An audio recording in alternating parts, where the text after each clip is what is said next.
বাবা ছিলেন শিক্ষক। মৃত্যুর কয়েক ঘন্টা আগে পর্যন্ত শিক্ষকতা করে গেছেন। ছাত্র তৈরি করাই ছিল ওনার কাজ, মুখ্য কাজ। সেই বাবাই ছোট থেকে বলতেন, 100 টার্গেট করবি, 80-তে গিয়ে পৌঁছাবি, 80 টার্গেট করবি, 60-এ গিয়ে পৌঁছাবি। একবার এটা, একবার ওটা, একবার সেটা, এরকম করবি না।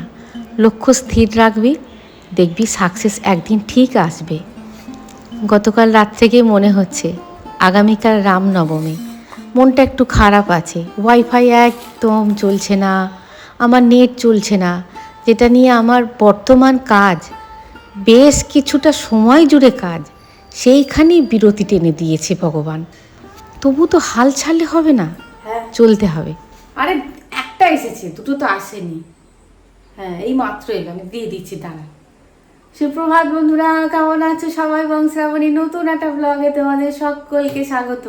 কুচুম যাবে কম্পিউটার, তো দুধটা জাল দিয়ে দিতে হবে। একটা দুধ আসে 1 পোয়া, ওটাতে হয় না। আর একটা দুধ আসে ওই যাদের মানে যারা 1 মাস টাইম নিয়েছে, যাদের 4টে গরুই বাচ্চা দেবে, তারা বলেছে কাকিমা 1 মাস ম্যানেজ করে নাও, 1 মাস পর দেবো। তা বৌদি আর একজনকে একটা বাড়ি ঠিক করেছে, ওইখান থেকে আসে, মানে 500 মতন ওখান থেকে আসে। ওটা না আসা পর্যন্ত জাল দিতে পারছি না। আজকে দুধ চাল দেবো। আজকে বাপ বেটাকে দুজনকেই বলেছি কর্নফ্লেক্স আছে, ওটস আছে, যে যা পারো খেয়ে না। হ্যাঁ, আজকে আমি চলে যাব ঠাকুর পুজো করতে। স্নান করা হয়ে গেছে, ফুল তোলা হয়ে গেছে, যত সামান্য ফল মকর আছে ওগুলোও ধুয়ে ধায়ে রেডি করে রেখে দিয়েছি।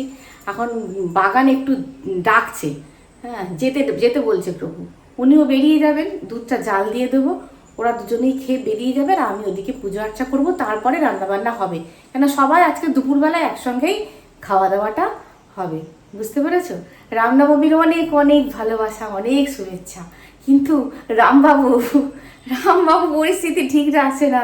ওয়াইফাই নেই, আর আমার নেট একদম চলছে না, আমি কিচ্ছু দেখতে পাচ্ছি না, কিচ্ছু না। আমাদের মানে বাড়িতে ফোনগুলোর কোনোটাই নেট চলছে না ঠিকঠাক। জানি না আদার্স কারোর এরকম হচ্ছে কি না। সমস্যা রামবাবু করে রেখে দিয়েছেন, ওনার উপরই ভরসা। ওনাকেই বলেছি, তুমি সমস্যা দিয়েছো, সমাধান তুমি করো, এবং খুব তাড়াতাড়ি করো। হ্যাঁ, তো আর চলছে না, বুঝলে? তাহলে চলো দেখি কি বলছেন উনি, দিয়ে পূজা আর্চাটা সারবো, বুঝলে? জামাটা ছাড়তে হবে। হ্যাঁ, জামাটা কাদা লেগে গেল। আজকে একদম চড়াম চড়াম রোদ দিয়েছে।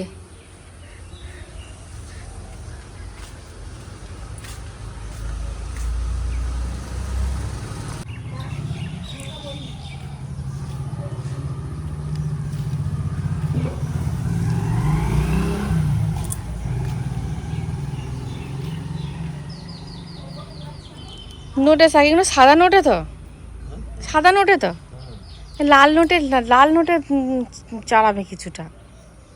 বসালেই হবে, আর দুদিনে হয়ে যাবে। একটু ধৈর্য ধরে তুলে তোলা, ছোট ছোট চারা আছে, আবার হবে। তুমি ধৈর্য ধরে তোলো, তোমার তো প্রচুর ধৈর্য, আমার তো ধৈর্য নেই। তুমি তোলো, আমি বেছে ধুয়ে ভাজবো। কি বলো, তোমরাই বলো। আমাদের তো ধৈর্য নেই, তোমাদের প্রচুর ধৈর্য। আমাদের ধৈর্য নেই, আমাদের বুদ্ধি নেই।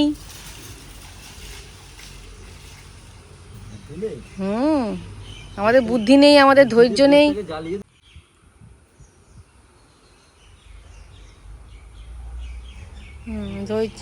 ধৈর্য ধরে তোলো, চলো। বরবটি, বরবটি কবে হবে? তুমি তুলে নিয়ে আসো।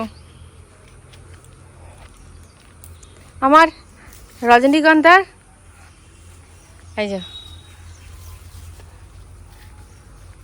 রজনীগন্ধা, এই দেখো রজনী, এই দেখো, তুমি বললে বেঁধে দিতে হবে, আমি বললাম এরকমভাবে মুটকে তো যায় না।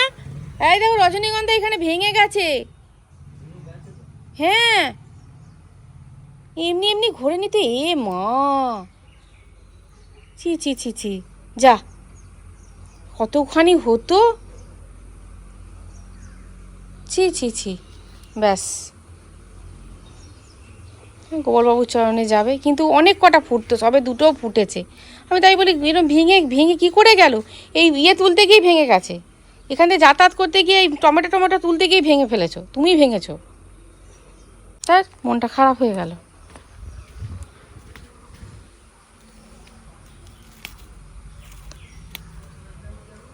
দুটো তুমিই ভেঙেছো ওটা, তোমার পায়ে চোখ থাকলেও।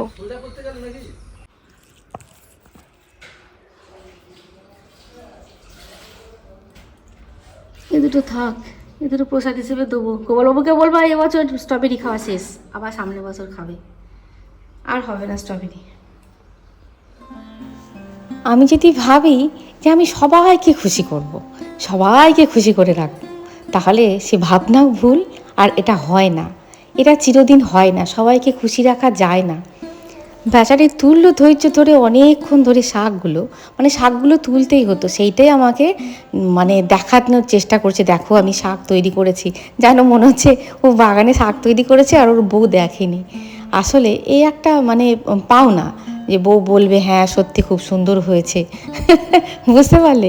কিন্তু কি বলবো, আমি ওকে খুশি করতে পারবো না আছে, কারণ ওই শাকগুলো আমাকে বেছে ধুয়ে রান্না করতে অনেকক্ষণ সময় লাগবে। তবে হ্যাঁ, বেছে টেছে ঠিকঠাক করে রাখবো, হয়তো কালকে হবে, আজকে আর শাকটাক হবে না। তবে তুলুক, ওর যখন তোলার ইচ্ছা, আর খুব চাপ হয়ে গেছে শাকটা, দেখলে তো তোমরা, শাকটা তুলতেই হতো, নাহলে আদার শাকগুলো গ্রোথ নেবে না। আর আমার প্রভুকে তো সারা দিন ধরেই খুশি করি, এত বছর ধরে খুশি করে আসছি।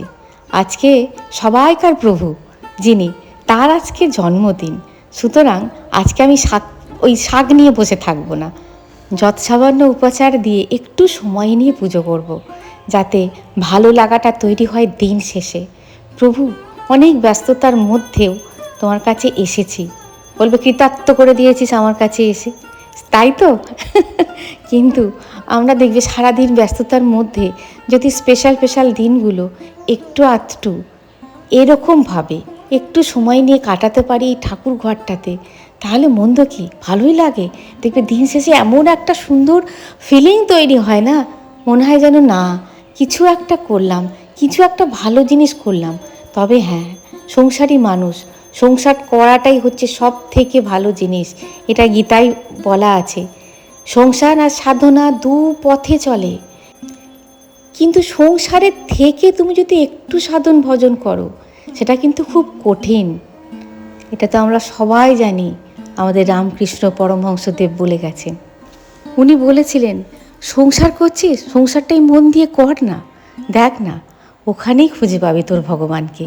ভগবান আর অন্য কোথাও নেই রে, ভগবান সংসারের মধ্যেই আছে।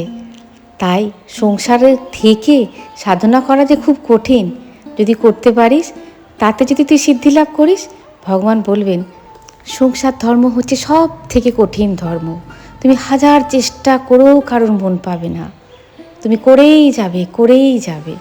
সেইখান থেকে যদি ভগবানকে একটুখানি ডাকো, ভগবান ঠিক খুশি হবেন, কারণ সংসারটা তৈরি তো করেছেন উনি জানেন। গতকাল রাত্রেবেলা প্রভুকে বলেছিলাম, প্রভু আমাকে একটা ডায়েরি দেবে, নতুন ডায়েরি, যে তুমি কটা নেবে, কেননা আমাদের প্রতি বছর অনেক ডায়েরি তৈরি করতে হয়, সেই ডায়েরি ডিস্ট্রিবিউট করি। আর এটা হচ্ছে অন্যের দেওয়ার ডায়েরি, কিন্তু 2026-এর ডায়েরি। আমাদের যেগুলো হয়েছে এবারে, ওটা একটু বড় ধরনের, আর তারই মধ্যে এইটা আমার বিশেষ করে ভালো লাগলো, অন্যান্যরা যারা সব দিয়েছে প্রভুকে, তার মধ্যে থেকে এইটা ভালো লাগলো এই কথাটার জন্য, ওপরে লেখা কথাটার জন্য। ভালো করে দেখো, একটা ঘড়ির চিহ্ন দেওয়া আছে, কাঁটা সমেত ঘড়ির চিহ্ন দেওয়া আছে, আর লেখা আছে, success is the some of small efforts repeated day in and day out. মানেটা খুব সোজা, কিন্তু পালন করা খুব শক্ত। কৃতকার্যতা হচ্ছে সেই ছোট্ট প্রচেষ্টার সমন্বয়, যেটা তুমি ঘরের মধ্যে থেকেও করতে পারো, বাইরে থেকেও করতে পারো, ইচ্ছা থাকলে সব পরিস্থিতিতেই করা যায়। আজকে আমার সেই সব ক্ষুদ্র প্রচেষ্টার মধ্যে একটা ক্ষুদ্র প্রচেষ্টা আজ থেকেই শুরু হলো, রামনবমীর দিন থেকে একটা ক্ষুদ্র স্পিরিচুয়াল পদক্ষেপ, জার্নি বলা যায় কি জানি না। আর পেনটাও ধার করেছি প্রভুর কাছ থেকেই। ও অনেক রকমের পেন রাখতে হয়, অনেক রঙের, ফাইল ঠিক করার জন্য। আমি বললাম একটা লাল কালির পেন দেবে, পেন আছে? বললো হ্যাঁ আছে, তবে কতটা কালি আছে জানি না। আমি বললাম যাক, যেটুকু আছে তো আরম্ভ করি। গতকালের ভিডিওতে তোমাদেরকে বলেইছিলাম যে আমি রাম নাম লেখা স্টার্ট করব। রাম নাম লিখেছিলাম যখন আমি দীক্ষা নিই, আজ থেকে 22 বছর আগে। তখন না ছিল বাস্তব জ্ঞান, না ছিল মানে কি বলবো, সবই ভাষা ভাষা ছিল। তেমনই লিখেছিলাম। রাম নাম লিখতে বলেছিলেন, একটা ছোট্ট ডায়েরি দিয়েছিলেন গুরুদেব, বলেছিলেন 1 বছর পর রাম নাম লিখে ভর্তি করে আমায় জমা দিবি। ব্যাস ওইটাই ছিল। তোমার কীরকমভাবে লিখেছিলাম বলো তো? তেমন স্পিরিচুয়ালিটি তৈরি হয়নি। আমাদের ছোটোবেলায় মনে আছে গ্রীষ্মের ছুটি মানেই হাতের লেখা দিত, ঠিক তেমনভাবেই লিখেছিলাম। এখনও মনে পড়ে, খুব হাসি পায়। সেদিন ছিলাম অন্য শ্রাবণী, আর আজ এক অন্য শ্রাবণী। কষ্ট পেতে পেতে পেতে অনেক জায়গা শক্ত হয়ে গেছে মনের, জানো, আর কষ্ট লাগে না। বাস্তব মাটিতে হাঁটতে হাঁটতে অনেকটা পথ হেঁটে চলে এসেছি, বুঝতে পেরেছি কোনটা বাস্তব আর কোনটা স্বপ্ন। পরিণত হওয়ার নির্দিষ্ট বয়স হয় না বন্ধুরা। জীবনকে ফেলে রেখে চলে যাবার আগের দিন পর্যন্তও কিন্তু আমাদের অভিজ্ঞতা হয়। তাই পরিণত বলবো না, বলতে পারো একটু একটু সামান্য ম্যাচিওর্ড হয়েছি। তবে ম্যাচিওর্ড হওয়ার অনেকটাই বাকি আছে, বিশেষ করে স্পিরিচুয়াল দিক থেকে। তোমাদেরকে সঙ্গে নিয়েই রামনবমীতে স্টার্ট করলাম নতুন একটা পদক্ষেপ। 1 বছরের মধ্যে শেষ করতে পারবো কি জানি না, উনিই জানেন। যদি সব কিছু ঠিক থাকে 1 বছরের মধ্যেই করে ফেলবো, আর যদি ঠিক না থাকে তাহলে দেখা যাক। ভবিষ্যৎ নিয়ে শ্রাবণী ভাবে না, শ্রাবণী বর্তমানটাকে নিয়ে ভাবে, আজকের দিনটাকে নিয়ে ভাবে। আজকে এই পুরো পাতাটা লিখব, তারপরে দিনকে দেখা যাবে। তবে অবশ্যই মঙ্গলবার দিন হনুমান চালিসা পড়ার পর ইচ্ছা আছে অনেকক্ষণ ধরে লিখব, জানি না কতখানি লিখব।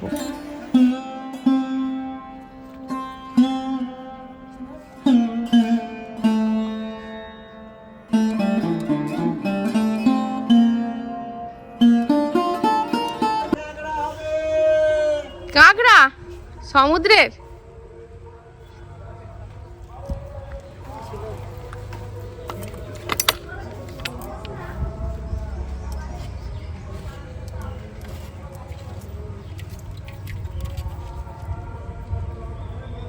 সমুদ্রের কাঁকড়া কথা করে বলছো। মাছ কি নিয়ে আসলে তুমি? কাঁকড়া এনেছো নাকি আজকে? চিংড়ি মাছ ছিল আর এই কাঁকড়া ছিল। মাছের দাম প্রচুর। তাই? তাহলে তোমাকে ওই ভেরি রুই মাছ খেতে হবে। না ভাই, রুই মাছ খাবো না। বেশিরভাগ গাছে ওষুধ থেকে সেটি দেখতে না, কেউ খায় না আমাদের, আমি খাই না।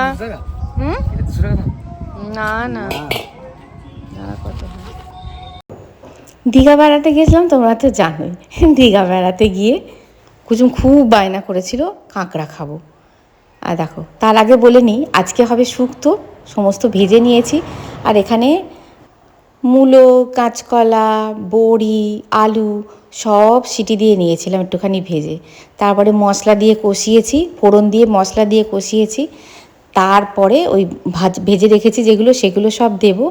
আর একটু দুধ দেব, দুধ একটুখানি গাই দুধ দিচ্ছি, তার মধ্যে একটুখানি আমুল দুধ দেবো। আর শুক্তো আর তোমাদের সঙ্গে কি শেয়ার করব, অনেকবারই শুক্তো শেয়ার করেছি।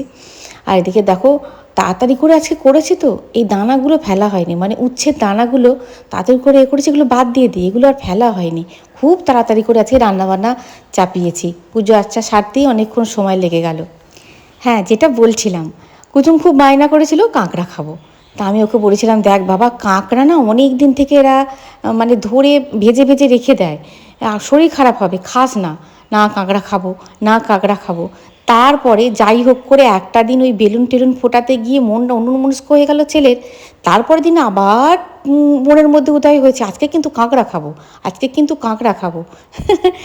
তা সেই দিনকেই মানে ঘটনার চক্রে আমরা চলে গেলাম তো অন্যত্র, দেখলে, হ্যাঁ, ওই শঙ্করপুর চলে গেলাম।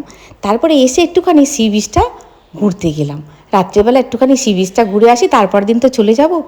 গিয়ে যখন মানে সি বিচ পুরো ফাঁকা ফাঁকা, তখন ওই দোকানদাররা গুটোচ্ছে সব কিছু, তখন আমি বলছি দেখ ওই দেখ যেই দোকানটা খাবো বলেছিস দেখ প্যাকেট বন্দি হচ্ছে সব দেখতে পাচ্ছিস।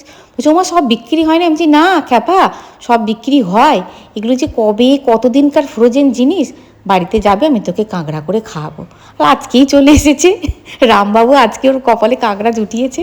কি করবো, আমি বলেছিলাম আজকে করবো না, না আজকেই করো আজকেই করো।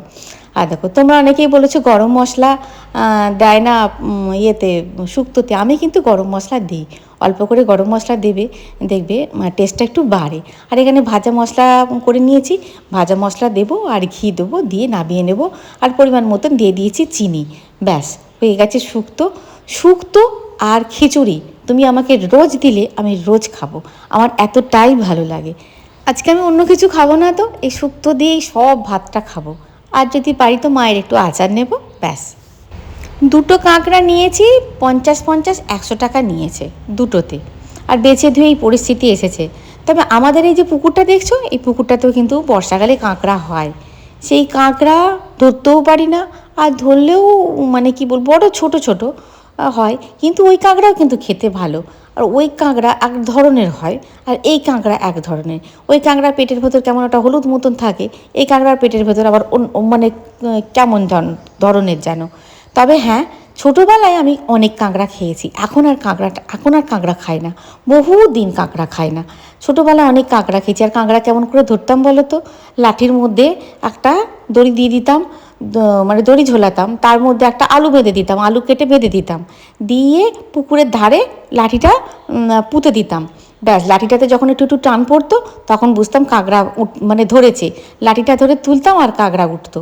অনেক কাঁকড়া খেয়েছি ছোটোবেলায়। কাঁকড়া একটা বড় তরকারি ছিল, জয়েন্ট ফ্যামিলি ছিল তো, 8টা 10টা কাঁকড়া নিয়ে গেলেই একটা জম্পেশ তরকারি হয়ে যেত।